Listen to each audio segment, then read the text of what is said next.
കേരളത്തിൽ നിന്ന് തമിഴ്നാട്ടിലേക്ക് പോവുകയാണ്. തമിഴ്നാട്ടിൽ ആദ്യമായി മുസ്ലിം ലീഗ് മന്ത്രിസഭയിലേക്ക് എത്തിയിരിക്കുന്നു. മന്ത്രിസഭയിലേക്കുള്ള വിജയുടെ ക്ഷണം സ്വീകരിക്കാൻ ലീഗ് നേതൃയോഗത്തിൽ ഇന്ന് തീരുമാനമായി. പാപനാശം MLA AM ഷാജഹാൻ ആദ്യമായി മുസ്ലിം ലീഗിന്റെ തമിഴ്നാട്ടിലെ മന്ത്രിയാകാൻ പോകുന്നു. ഒരു ചരിത്ര നിമിഷമാണ് ലീഗിനെ സംബന്ധിച്ചിടത്തോളം. അതേസമയം മന്ത്രിസഭയിലേക്കുള്ള ക്ഷണം VCK നിരസിച്ചിട്ടുണ്ട്. ഇന്ന് 23 MLA-മാർ മന്ത്രിമാരായി സത്യപ്രതിജ്ഞ ചെയ്ത് അധികാരമേറ്റിട്ടുണ്ട്.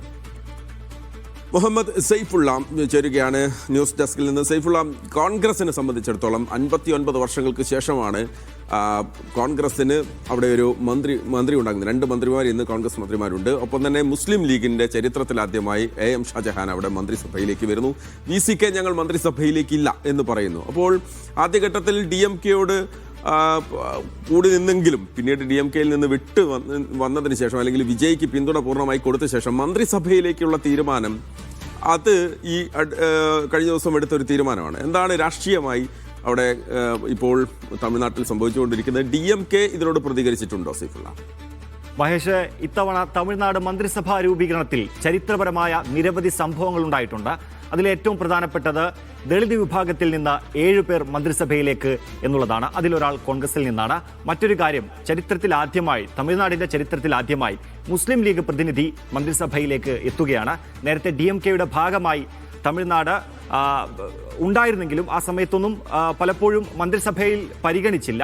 മാത്രമല്ല, പലപ്പോഴും മത്സരിക്കുമ്പോൾ ലീഗിന് DMK-യുടെ ചിഹ്നത്തിലായിരുന്നു അവർ മത്സരിച്ചത്. ലീഗിന്റെ ഏണി ചിഹ്നം പോലും കൊടുത്തിരുന്നില്ല. അങ്ങനെയൊക്കെ ആയിരുന്നു കഴിഞ്ഞ കുറച്ച് നാളുകൾ ലീഗിന്റെ തമിഴ്നാട്ടിലെ ചരിത്രം. പക്ഷേ ഇത്തവണ ലീഗിന് മന്ത്രിസ്ഥാനം കൊടുക്കുകയാണ്.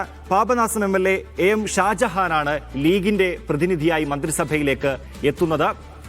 മറ്റൊരു പ്രധാനപ്പെട്ട കാര്യം, പാപനാശത്ത് AM ഷാജഹാൻ തോൽപ്പിച്ചത് അതൊരു TVK നേതാവിനെയാണ്. കേവലം 1000 ചില്ലാനം വോട്ടുകൾക്കാണ് TVK-യുടെ അസറുദ്ദീൻ അലിയെ തോൽപ്പിച്ച് ഷാജഹാൻ നിയമസഭയിലേക്ക് എത്തുന്നത്. അങ്ങനെ അദ്ദേഹത്തിന് മന്ത്രിസ്ഥാനവും തേടിയെത്തി. കോൺഗ്രസിന് 5 MLA-മാരാണുള്ളത്. അതിൽ 2 പേരെ മന്ത്രിസഭയിലേക്ക് പരിഗണിക്കുന്നുണ്ട്. അതിൽ ഒരാൾ ദളിത് വിഭാഗത്തിൽപ്പെട്ട ആളാണ്.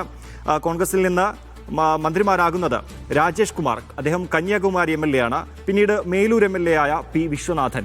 ഈ 2 പേരുമാണ് കോൺഗ്രസിൽ നിന്ന് മന്ത്രിസഭയിലേക്ക് എത്തുന്നത്. 1967 വരെ തമിഴ്നാട് ഭരിച്ച കോൺഗ്രസ് പിന്നീട് തമിഴ്നാട് മന്ത്രിസഭയുടെ ഭാഗമായിട്ടേയില്ല.